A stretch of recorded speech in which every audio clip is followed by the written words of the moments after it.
हमने यहाँ पर उन वेजिटेबल्स और उन फ्रूट्स का नाम लिया है जो कि ईजिली मार्केट में अवेलेबल हैं। तो आप लोग को बिल्कुल चिंता करने की ज़रूरत नहीं है, बहुत ही आसानी से आपको वो सारी चीज़ें मिल जाएंगी। तो हम शुरू करते हैं। यहाँ पर सबसे पहले हम अपने फर्स्ट पिलर को यहाँ पर आपके सामने रखते हैं। तो फर्स्ट पिलर है बोन मैरो। बोन मैरो जो है वो ब्लड को प्रोड्यूस करने का काम करता है, जो कि WBC को बनाने का भी काम करता है। और यहाँ पर बोन मैरो को अगर हमें अच्छा रखना है तो हमें इसका बेस्ट न्यूट्रिशन देना पड़ेगा, जो कि बेस्ट न्यूट्रिशन है प्रोटीन। तो प्रोटीन के सोर्सेज हम देख लेते हैं कि हमें प्रोटीन किन किन चीज़ों से मिलता है। तो यहाँ पर अगर हम वेजिटेबल्स की बात करें तो वेजिटेबल्स में हमें प्रोटीन चना और मटर में मिलता है। और अगर हम यहाँ पर फ्रूट्स की बात करें तो फ्रूट्स में अमरूद और कटहल जो है वो इसमें बेस्ट माना जाता है, जिसमें आपको प्रोटीन मिलेगा। चलिए तो अब दूसरे पिलर की तरफ बढ़ते हैं। दूसरा पिलर यानी कि जब ब्लड प्रोड्यूस हो गया तो उसके बाद अब ब्लड जाएगा थाइमस में। थाइमस जो है वो ब्लड को मैच्योर करने का काम करता है, WBC सेल्स को। तो यहाँ पर हम देख लेते हैं कि थाइमस को रिक्वायरमेंट किस चीज़ की है न्यूट्रिशन की। तो यहाँ पर थाइमस को रिक्वायरमेंट है जिंक और आयरन की। तो आयरन और जिंक जिन वेजिटेबल्स में पाए जाते हैं उन वेजिटेबल्स का नाम है लौकी, आलू और टमाटर। और अगर हम फ्रूट्स की बात करें तो फ्रूट्स में आपको कीवी और एप्पल का सेवन करना होगा, जिससे आप लोगों को अच्छी मात्रा में आयरन और जिंक मिल सकता है। तो चलिए जल्दी से बढ़ते हैं अपने थर्ड पिलर की तरफ। तो थर्ड पिलर का नाम है स्प्लीन। स्प्लीन का काम होता है हमारे RBC को रिसाइकल करना, साथ साथ में हमारे जो WBC सेल्स होते हैं वो वहीं पर स्टोर रहते हैं। तो स्प्लीन को भी ठीक रखना बहुत ज़रूरी है ताकि हमारे WBC सेल्स मजबूत रह सकें। तो स्प्लीन को कौन सा न्यूट्रिशन चाहिए होता है, चलिए देख लेते हैं। स्प्लीन को चाहिए होता है विटामिन C, और विटामिन C जिन वेजिटेबल्स से मिलते हैं उनका नाम है पत्ता गोभी और पत्तेदार साग।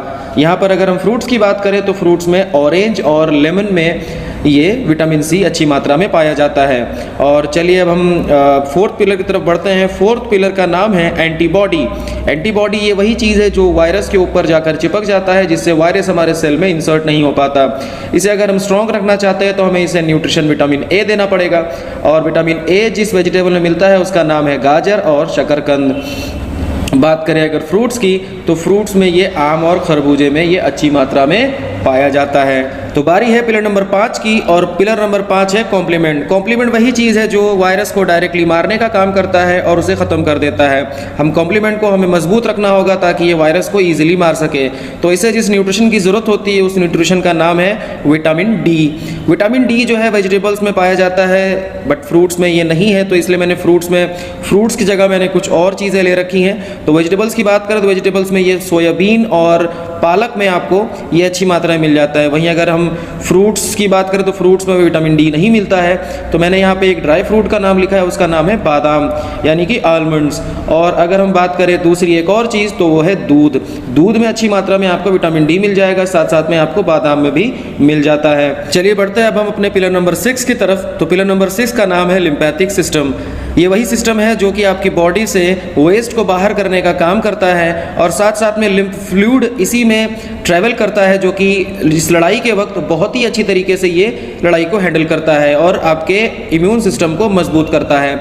तो अगर हमें अपना लिम्फैटिक सिस्टम अच्छा रखना है तो उसके लिए हमारी बॉडी में वाटर लेवल मेंटेन रहना चाहिए। तो इसलिए मैं आपको कहूँगा कि अच्छी तरह से पानी पीजिए। साथ साथ मैं आपको कुछ फ्रूट्स और कुछ वेजिटेबल्स बता देता हूँ जिसमें आपको अच्छी मात्रा में वाटर मिल जाता है। तो यहाँ पर अगर बात करें तो वेजिटेबल्स में जिसमें सबसे बेस्ट सोर्स ऑफ वाटर पाया जाता है वो है कुकुम्बर और टोमेटो यानी कि खीरा और टमाटर। इसमें आपको अच्छी मात्रा में वाटर मिल जाता है। साथ साथ अगर फ्रूट्स की बात करें तो फ्रूट्स में वाटरमेलन और जो है खरबूजा यानी कि तरबूज और खरबूजा जो है वो बहुत ही अच्छे सोर्स होते हैं वाटर के।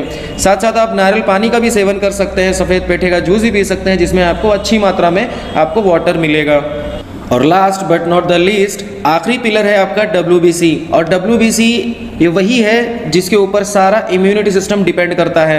WBC को मजबूत रखना है तो न्यूट्रिशन देना पड़ेगा विटामिन B का, और विटामिन B हमें मिल जाता है वेजिटेबल्स में और फ्रूट्स में। तो वेजिटेबल्स में अगर हम बात करें तो मशरूम और ब्रोकली में आपको अच्छी मात्रा में विटामिन B मिल जाता है। और वहीं अगर हम फ्रूट्स की बात करें तो फ्रूट्स में आपको ग्रेप फ्रूट यानी कि चकोतरा और आपको बनाना यानी कि केला में आपको अच्छी मात्रा में विटामिन B मिल जाता है। इसी तरह हम लोगों ने आपके लिए एक लिस्ट और प्रिपेयर की हुई है जिसमें आप लोगों को हम यही बताने वाले हैं कि आपको क्या चीज़ें नहीं यूज़ करनी चाहिए, आपको जल्द से जल्द उन चीज़ों को क्विट कर देना चाहिए, छोड़ देना चाहिए। यहाँ पर आप देख सकते हैं कि लिस्ट आपके सामने आ चुकी है। तो सबसे ऊपर है धूम्रपान यानी कि स्मोकिंग आपको नहीं करना चाहिए, अधूरी नींद, आपको पूरी पूरी नींद लेनी चाहिए, तनाव यानी कि स्ट्रेस, आपको जितना हो सके उतना टेंशन से, स्ट्रेस से आपको दूर रहना है, आपको तला भुना नहीं खाना है, और आपको एक्सरसाइज थोड़ी बहुत ज़रूर आपको रोज़ करना है, और आपको शराब से दूर रहना है।